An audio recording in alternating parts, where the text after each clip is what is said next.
Hi friends, welcome back to tiny food world. ಇವತ್ತು ನಾನು bread egg toast ಮಾಡ್ತಾ ಇದ್ದೀನಿ. ಅದಕ್ಕೆ ಒಂದು ಬೌಲಲ್ಲಿ ಸ್ವಲ್ಪ ಈರುಳ್ಳಿ, ಸ್ವಲ್ಪ ಹಸಿಮೆಣಸಿನಕಾಯಿ, ಸ್ವಲ್ಪ ಕ್ಯಾಪ್ಸಿಕಮ್, ಸ್ವಲ್ಪ ಕೊತ್ತಂಬರಿ ಸೊಪ್ಪು ಮತ್ತು ಉಪ್ಪು ಮತ್ತೆ ಅದಕ್ಕೆ ನಾನು 3 ಮೊಟ್ಟೆನ ಹಾಕಿ ಚೆನ್ನಾಗಿ ಮಿಕ್ಸ್ ಮಾಡ್ಕೊತಾ ಇದ್ದೀನಿ. ನೋಡಿ, ಈ ರೀತಿಯಾಗಿ ಮೊಟ್ಟೆನ ಚೆನ್ನಾಗಿ ಈರುಳ್ಳಿ ಜೊತೆ ಮಿಕ್ಸ್ ಮಾಡ್ಕೋಬೇಕು. ಈಗ ಅದಕ್ಕೆ 1 ಟೇಬಲ್ ಸ್ಪೂನ್ ಆಯಿಲ್ ಹಾಕಿ ಮಿಕ್ಸ್ ಮಾಡ್ಕೊಂಡಿದ್ದೀನಿ. ಈಗ ಒಂದು ಪ್ಯಾನ್ಗೆ ಸ್ವಲ್ಪ ಬಟರ್ನ ಸವರ್ಬಿಟ್ಟು ಅದರ ಮೇಲೆ ಬ್ರೆಡ್ನ ಆ ಎಗ್ಗಲ್ಲಿ ಡಿಪ್ ಮಾಡಿಬಿಟ್ಟು ಪ್ಯಾನ್ ಮೇಲೆ ಹಾಕ್ತಾ ಇದ್ದೀನಿ. ಈಗ ಮಿಕ್ಸ್ ಮಾಡಿ ಇಟ್ಕೊಂಡಿರೋಂಥ ಈರುಳ್ಳಿ, ಕ್ಯಾಪ್ಸಿಕಮ್ ಮಸಾಲಾನ ಆ ಬ್ರೆಡ್ ಮೇಲೆ ಹಾಕಿ ಬಾಯ್ಲ್ ಮಾಡ್ಕೊತಾ ಇದ್ದೀನಿ.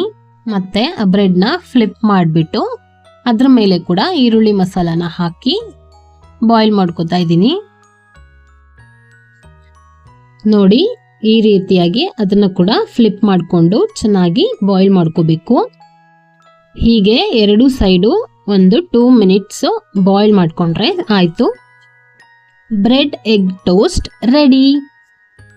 ನೋಡಿ, ಇದು ತುಂಬಾ ಸಿಂಪಲ್ ಅಂಡ್ ಟೇಸ್ಟಿ ಆಗಿರುವಂತ ಡಿಶು.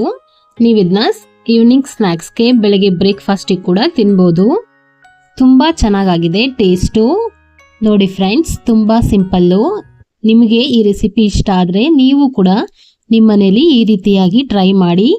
Thank you.